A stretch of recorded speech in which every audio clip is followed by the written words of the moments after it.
جسد سعدی کماندیر سعدی خلمرادوف پس از 25 روز ناپدید شدن از دریای وخش یافت شد و به نزدیکانش سپرده شد. کمیته حالتهای فوق‌العاده تاجیکستان امروز به رادیو آزادی گفت که وقتی که ماهیگیرهای ساحلی دریای وخش جسد او را که روی آب می‌خیزد مشاهده می‌کنند و به کارمندان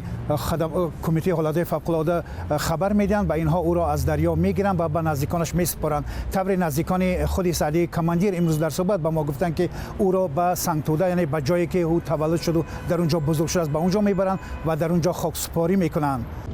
کارمندان کمیته حالتهای فوق‌العاده تاجیکستان گفتند که پس از 25 روز وقتی که این جسد زیر آب بود اصلا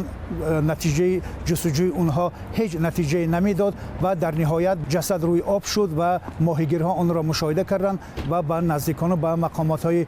ضروری رسانیدند. سعدی کماندیر روز 18 دکبر گمنام شده بود و بعضی مقامات ها حدس می‌زدند که او گویا زیر دریا رفته، خودش را به دریا انداخته است، چون که در اونجا نشانه عرابه او را پیدا کرده بودند که عرابش در لب دریا میخوابید ولی از خودش درکی نبود. اما بعضی از نمایندگان و خصوصا پرکاتوری ناحیه دنقره به ما گفته بود که سعدی کماندیر گویا که شاید در جای دیگر اون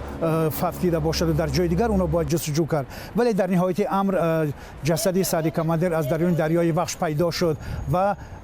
پرکاتوری ناحیه دنقره گفت که نتیجه تشخیص آنها نشان داده است که در ابتدا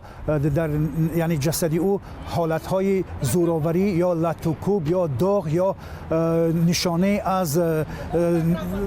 اسباب‌های تیزینه یافت نشد. از این رو آنها گفتند که حالا تشخیصشون را ادامه میدن و در ظرف 7 روز آینده نتیجه نهایی را به ما خواهند گفت.